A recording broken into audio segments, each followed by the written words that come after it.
월 153만 9천 원. 5억짜리 집을 가진 70살이 매달 받을 수 있는 돈입니다. 집을 팔지 않고 그 집에 그대로 살면서 받는데 돌아가실 때까지 평생 나옵니다. 주택연금 이야기입니다. 혹시 이런 생각해보신 적 없으신가요? 집 한 채는 있는데 매달 쓸 돈이 빠듯하다. 그렇다고 이 나이에 집을 팔고 어디로 가겠느냐는 생각 말입니다. 우리나라 노인 가구의 자산은 대부분 집에 묶여 있어서 장부상으로는 몇 억을 가지고 계신데 손에 쥐는 현금은 얼마 안 되는 경우가 아주 흔합니다. 주택연금은 바로 그 상황을 풀려고 만든 제도인데 이 금액이 올해 3월에 한 번 올랐다는 사실은 아마 모르셨을 겁니다. 한국주택금융공사가 계산 모형을 다시 짜면서 신규 신청자의 월 지급금을 올렸는데 평균적인 가입자 기준으로 월 129만 7천 원에서 133만 8천 원이 됐습니다. 전체 기간으로 따지면 849만 원을 더 받게 되는 셈입니다. 오늘은 이 표를 통째로 펼쳐드리겠습니다. 여러분 나이와 집값이 만나는 칸에 얼마가 적혀 있는지 그 칸을 찾아드리는 게 오늘의 목표입니다. 먼저 감을 잡으실 숫자 몇 개만 던지겠습니다. 3억짜리 집을 가진 65살이면 월 75만 8천 원입니다. 같은 3억인데 75살이면 얼마일 것 같으신가요? 월 114만 3천 원입니다. 10살 차이로 38만 원이 벌어집니다. 집값은 그대로인데 나이만으로 이만큼 달라지는 겁니다. 그럼 반대로 물어보겠습니다. 집이 비쌀수록 계속 더 많이 받을까요? 아닙니다. 80살에 9억짜리 집을 가진 분과 12억짜리 집을 가진 분이 받는 돈은 똑같이 월 406만 원입니다. 3억이 더 비싼 집에 사는데 한 푼도 더 못 받습니다. 이유는 뒤에서 표로 보여드리겠습니다. 그리고 오늘 준비한 이야기가 하나 더 있는데 저는 이쪽이 제일 중요하다고 봅니다. 주택연금을 받으면 기초연금이 깎이느냐는 문제입니다. 많은 분들이 이것 때문에 망설이시는데 답부터 말씀드리면 깎이지 않습니다. 오히려 유리해집니다. 보건복지부 지침에 주택연금 수령액은 소득으로 계산하지 않는다고 적혀있고 그동안 받은 돈은 빚으로 잡아줍니다. 빚으로 잡히면 재산이 줄어드는 셈이니까 시간이 지날수록 기초연금 쪽은 오히려 통과하기 쉬워집니다. 이 이야기도 숫자로 보여드리겠습니다. 오늘은 4가지를 순서대로 정리해드리겠습니다. 첫째, 내 나이와 내 집값이면 매달 얼마인지. 둘째, 언제 가입하는 게 유리한지. 셋째, 돈이 얼마나 들고 죽은 뒤에는 어떻게 정산되는지. 넷째, 기초연금과 건강보험료는 어떻게 되는지. 오늘 나오는 표는 한국주택금융공사가 공시한 원본 그대로입니다. 계산기 사이트에서 뽑은 값이 아니라 공사가 낸 문서에 실린 숫자를 옮긴 것입니다.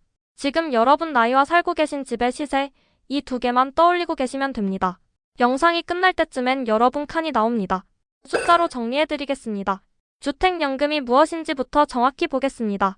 내 집을 담보로 맡기고 그 집에 계속 살면서 매달 연금처럼 돈을 받는 제도입니다. 한국주택금융공사가 보증하고 은행이 돈을 내주는 구조인데 정부가 뒤를 바치고 있습니다. 여기서 가장 중요한 성질이 하나 있습니다. 이건 연금이 아니라 대출입니다. 이름은 연금인데 법적으로는 내 집을 담보로 조금씩 빌려 쓰는 돈입니다. 이 한 문장이 오늘 나오는 모든 이야기의 뿌리라서 이것만 기억하고 계시면 뒤가 전부 이해되십니다. 받은 돈이 소득이 아니라는 것도 나중에 집을 팔아 정산한다는 것도 전부 여기서 나옵니다. 가입 조건은 3가지입니다. 첫째, 부부 중 한 분이 만 55세 이상이어야 합니다. 예전에는 60세였는데 낮아져서 은퇴가 빠르셨던 분도 쓸 수 있게 됐습니다.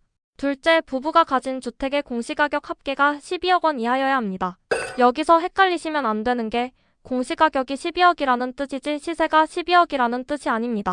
공시가격은 보통 시세의 70% 안팎이니까 시세로는 17억 원쯤 되는 집도 들어옵니다.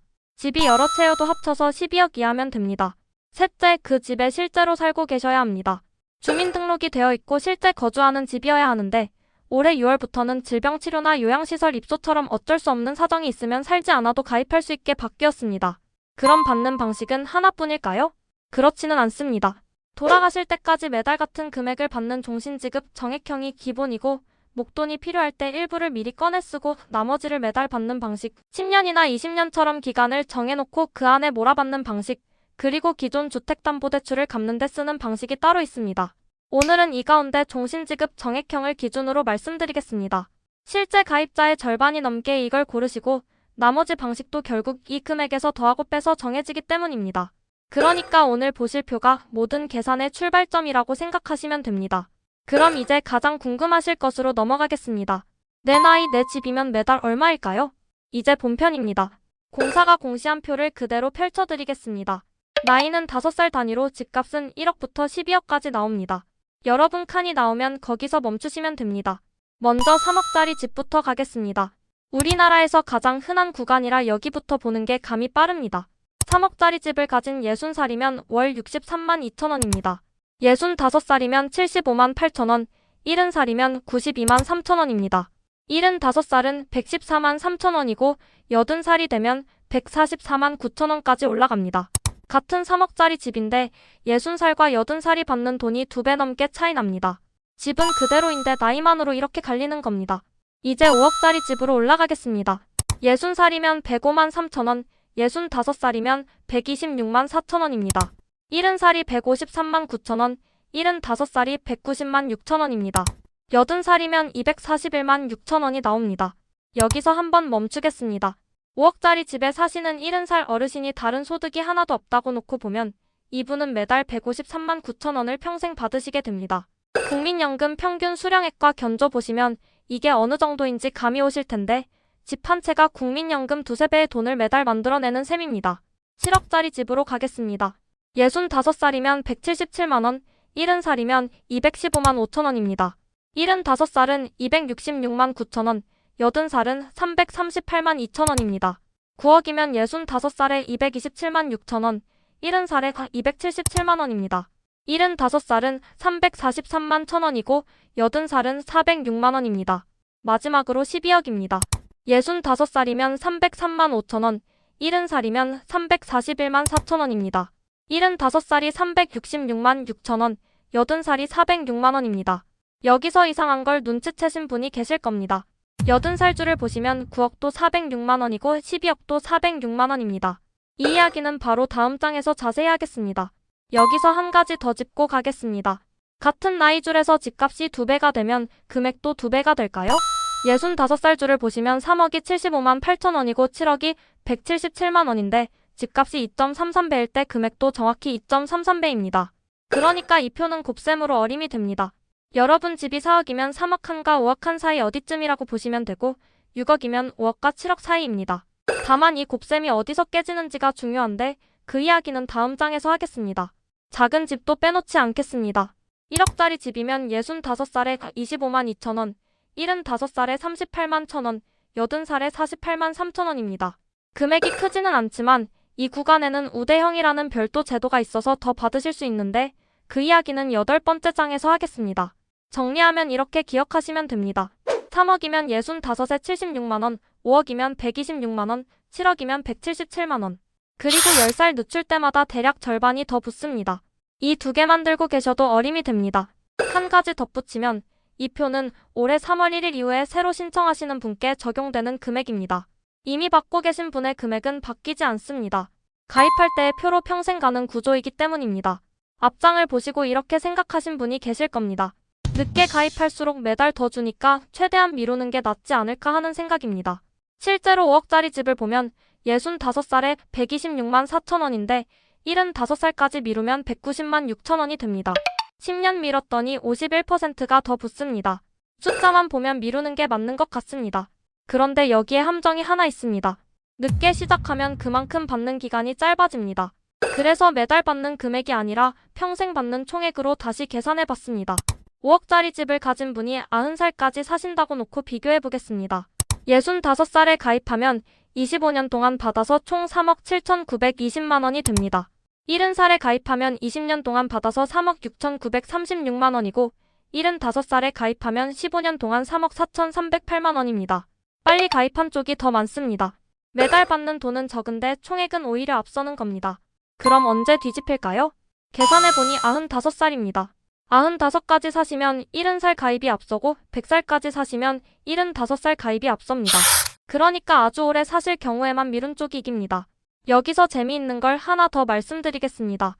공사표를 가지고 집값만큼 다 받으려면 몇 년이 걸리는지 계산해봤더니 65에 가입하든 80에 가입하든 그 시점이 전부 97, 98살 언저리로 보입니다. 우연이 아닙니다. 공사가 기대 수명을 계산에 넣어서 어느 나이에 가입하든 비슷해지도록 설계해 놓은 겁니다. 그래서 가입 시기를 이득으로 접근하는 건 큰 의미가 없습니다. 이건 국민연금과 다른 점입니다. 국민연금은 5년 미루면 36%를 더 주기 때문에 손익분기점을 따져볼 실익이 있는데 주택연금은 미룬다고 총액이 늘지 않습니다. 그럼 무엇으로 정해야 할까요? 돈이 필요한 시점으로 정하시면 됩니다. 생활비가 모자라기 시작하는 그때가 가입할 때입니다. 여기서 하나 덧붙이자면 60살에 가입하는 경우와 65살에 가입하는 경우의 총액이 거의 같습니다. 90살까지 산다고 놓고 계산하면 60살은 3억 7,908만원, 65살은 3억 7,920만원으로 12만 원밖에 차이가 안 납니다. 30년을 받든 25년을 받든 총액이 같아지도록 설계되어 있다는 뜻입니다. 그러니까 몇 살에 넣느냐를 놓고 오래 고민하실 이유가 없습니다. 다만 두 가지는 알고 계셔야 합니다. 첫째, 가입한 뒤에는 집값이 올라도 월지급금이 오르지 않습니다. 가입 시점의 집값과 나이로 금액이 정해지면 그대로 갑니다. 집값이 크게 오를 것 같다고 생각하시면 그만큼 손해를 보는 셈입니다. 둘째, 반대로 집값이 떨어져도 월지급금은 줄지 않습니다. 이건 유리한 쪽입니다. 집값이 반토막이 나도 약속된 금액은 평생 그대로 나옵니다. 정리하면 이렇습니다. 미루면 매달 더 받지만 총액은 늘지 않고 집값 전망에 따라 유불리가 갈리며 결국은 언제 돈이 필요하냐가 답입니다. 이번에는 표를 다르게 읽어보겠습니다. 지금까지는 세로로, 그러니까 나이를 따라 내려가며 봤습니다. 이번에는 가로로 집값을 따라가며 보겠습니다. 먼저 65살 줄을 보겠습니다. 1억이면 25만 2천원, 3억이면 75만 8천원, 5억이면 126만 4천원입니다. 눈치채셨나요? 집값이 3배면 금액도 정확히 3배입니다.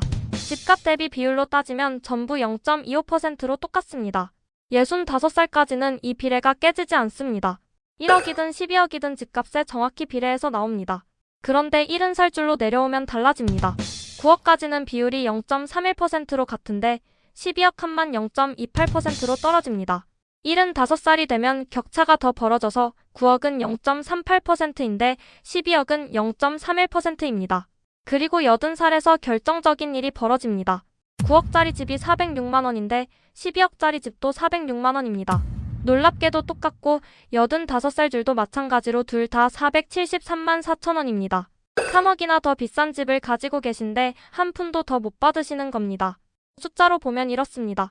집값이 9억에서 12억으로 33% 오를 때 65살은 월 지급금도 똑같이 33% 늘어납니다. 70살은 23%만 늘고 75살은 겨우 7% 늘어납니다. 80살부터는 0%입니다. 나이가 많고 집이 비쌀수록 비례가 깨집니다. 여기에 하나 더 있습니다. 시세가 12억 원을 넘는 집은 아무리 비싸도 12억으로 계산합니다. 시세 20억짜리 집에 사셔도 12억짜리 집과 똑같은 금액을 받으신다는 뜻입니다.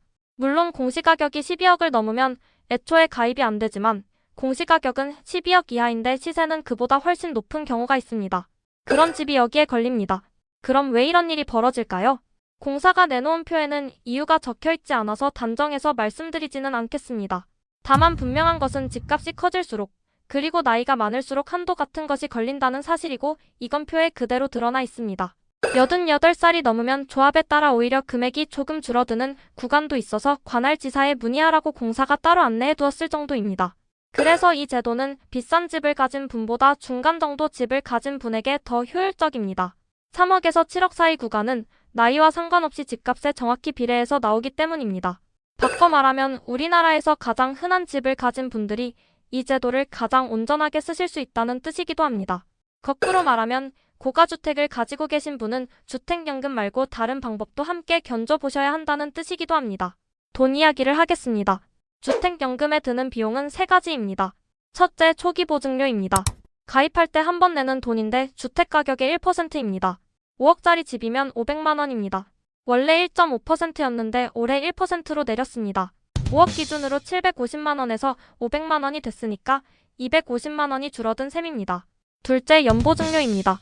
보증자에게 연 0.95%인데 이건 반대로 0.75%에서 올랐습니다.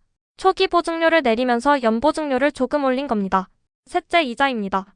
코픽스 금리에 0.85%를 더한 금리가 붙고 6개월마다 바뀝니다. 그럼 이 돈들을 매달 어떻게 낼까요? 놀랍게도 현금으로는 한 푼도 내지 않습니다. 받는 연금에서 빼는 것도 아니고 전부 대출잔액에 얹혀서 나중에 한꺼번에 정산되기 때문에 매달 통장에 들어오는 금액은 표에 적힌 그대로입니다. 대신 시간이 지날수록 갚아야 할 돈이 조용히 쌓입니다. 그럼 얼마나 쌓일지 궁금하실 겁니다. 5억짜리 집을 가진 70살이 매달 153만 9천 원을 받으신다고 하면 1년이면 1,846만 원이고 10년이면 1억 8,468만 원입니다. 여기에 이자와 보증료가 붙으니까 실제 갚아야 할 돈은 그보다 더 큽니다. 그럼 그 쌓인 돈은 누가 갚을까요? 이게 두 번째 이야기 정산입니다. 부부가 모두 돌아가시면 집을 팔아서 그동안 나간 돈을 갚습니다. 여기서 두 가지 경우가 생깁니다. 집을 판 돈이 갚을 돈보다 많으면 남은 돈은 전부 자녀분들에게 상속됩니다. 공사가 가져가지 않습니다. 반대로 집을 판 돈이 갚을 돈보다 적으면 어떻게 될까요? 자녀분들에게 청구하지 않습니다. 부족한 돈은 공사가 떠안기 때문에 오래 사셔서 집값보다 훨씬 많이 받으셨어도 자녀에게 빚이 넘어가지 않습니다. 집값이 가입할 때보다 크게 떨어져 버린 경우에도 마찬가지입니다. 이게 정부가 보증하는 제도라서 가능한 부분이고 개인적으로는 이 제도의 가장 큰 장점이라고 봅니다. 많은 분들이 집을 뺏기는 것 아니냐고 걱정하시는데 소유권은 계속 본인에게 있습니다.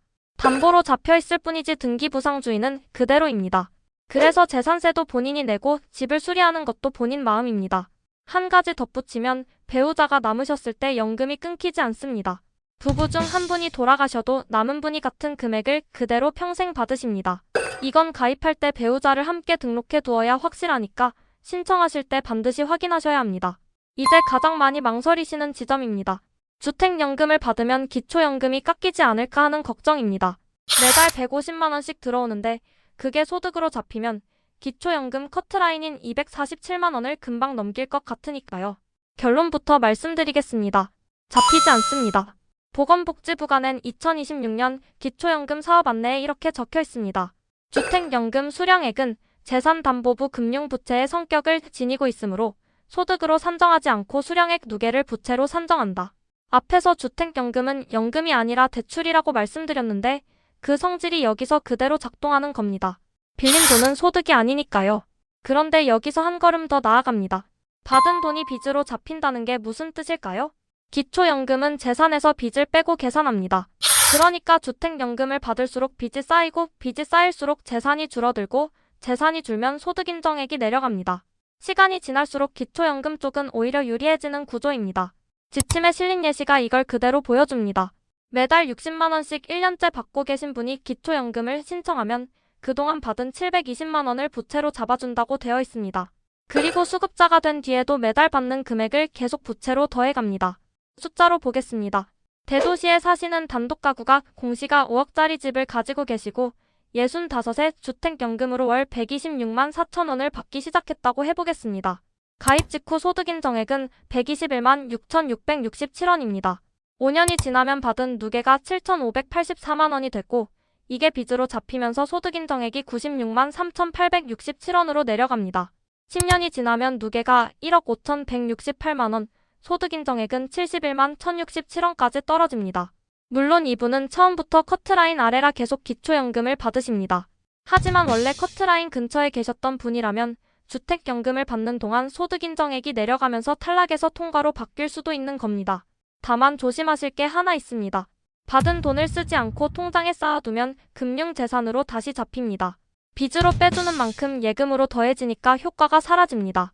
생활비로 쓰시는 돈이라면 문제가 없지만 모아두실 생각이라면 이 점을 알고 계셔야 합니다.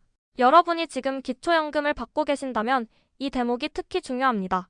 주택연금에 가입한다고 해서 기초연금이 끊기지 않고 오히려 소득인정액이 내려가면서 자리가 더 안전해집니다. 거꾸로 기초연금을 못 받고 계신 분이라면 주택연금을 받는 동안 소득인정액이 매년 내려가니까 몇 년 뒤에 다시 신청해 보실 만합니다. 두 제도가 서로를 밀어내지 않고 오히려 맞물리는 셈입니다. 건강보험료는 어떻게 될까요? 주택연금 수령액은 건강보험료를 매기는 소득에도 들어가지 않습니다. 역시 대출이기 때문입니다. 다만 집 자체는 재산으로 남아있으니까 지역가입자의 재산보험료는 그대로 나갑니다. 집을 담보로 맡겼다고 해서 내 집이 아니게 되는 건 아니기 때문입니다.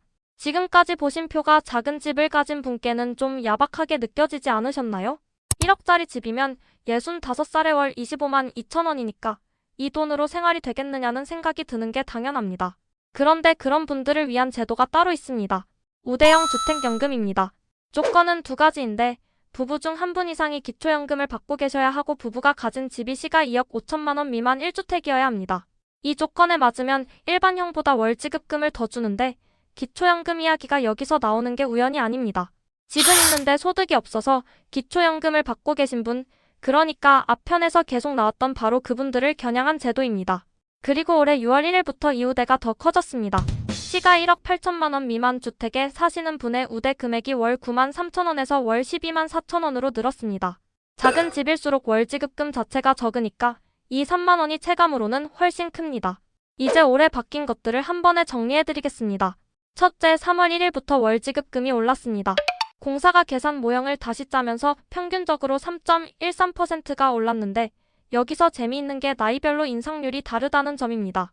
55살은 5.52%가 올랐는데 85살은 0.58%만 올랐습니다. 젊을수록 많이 오른 겁니다. 5억짜리 집 기준으로 보면 65살은 121만 2천 원에서 126만 4천 원이 됐고 85살은 315만 7천 원에서 317만 6천 원이 됐습니다. 둘째, 초기 보증료가 1.5%에서 1%로 내렸습니다. 그리고 중간에 해지하실 때 돌려받을 수 있는 기간이 3년에서 5년으로 늘었습니다. 셋째, 6월 1일부터 실거주 조건에 예외가 생겼습니다. 원래는 그 집에 살고 계셔야 가입이 됐는데 질병치료나 자녀 봉양, 요양시설 입주처럼 어쩔 수 없는 사정이 있으면 살지 않아도 가입할 수 있게 됐습니다. 부부 합산 1주택자가 대상입니다. 이게 꽤 의미가 큽니다. 요양시설에 들어가시느라 집을 비워두신 분들이 그동안은 가입을 못하셨는데 이제는 그 빈집으로 연금을 받으실 수 있게 된 겁니다. 정리하면 올해는 받는 돈이 늘고 들어가는 돈이 줄고 문턱이 낮아진 해입니다. 다만 여기서 반드시 짚고 넘어갈 게 있습니다. 이 인상은 3월 1일 이후 새로 신청하시는 분에게만 적용됩니다. 이미 받고 계신 분의 금액은 그대로입니다. 정리하겠습니다. 주택연금은 만 55세 이상, 공시가격 12억 이하 주택을 가진 분이 그 집에 살면서 평생 매달 돈을 받는 제도이고 법적으로는 연금이 아니라 대출입니다. 금액은 나이와 집값으로 정해지는데 5억짜리 집이면 65에 126만 4천 원, 70에 153만 9천 원, 75에 190만 6천 원입니다. 늦출수록 매달 더 받지만 총액은 늘지 않고 80이 넘으면 9억 집이나 12억 집이나 금액이 같아집니다. 받은 돈은 기초연금과 건강보험료 계산해서 소득으로 잡히지 않고 오히려 부채로 잡혀 유리해집니다. 집값보다 많이 받아도 자녀에게 청구하지 않고 적게 받으면 남은 돈은 상속됩니다. 그럼 여러분은 어느 쪽이실까요? 첫째, 집은 있는데 매달 쓸 현금이 없으신 분에게 맞습니다. 이 제도의 원래 목적이 그것이고 우리나라 노인 자산의 대부분이 집에 묶여있는 상황에서 그 집을 팔지 않고 현금으로 바꾸는 거의 유일한 방법이기 때문입니다. 둘째, 오래 사실 것 같은 분입니다. 앞에서 보셨듯이 집값만큼 받는 시점이 97살 언저리라서 그보다 오래 사시면 사실상 집값보다 많이 받게 되는데 그렇게 되어도 자녀에게 청구되지 않습니다. 반대로 맞지 않는 경우도 분명히 말씀드리겠습니다. 첫째, 집값이 크게 오를 것 같다고 보시는 분입니다. 가입 시점의 집값으로 금액이 고정되기 때문에 오른 만큼은 못 누립니다. 물론 집값을 정확히 예측할 수 있는 사람은 없습니다. 둘째, 곧 이사하실 계획이 있으신 분입니다. 담보주택을 옮기는 절차가 있기는 하지만 간단하지 않고 아예 해지하시면 3년 동안은 같은 집으로 다시 가입할 수 없습니다. 초기 보증료도 5년 안에 해지하시면 일부만 돌려받습니다. 셋째, 집을 자녀에게 그대로 물려주시려는 분입니다. 정산하고 남은 돈은 상속되지만 집 자체를 넘기시려면 대출금을 갚고 담보를 풀어야 합니다. 가족과 미리 이야기해 두시는 편이 좋습니다.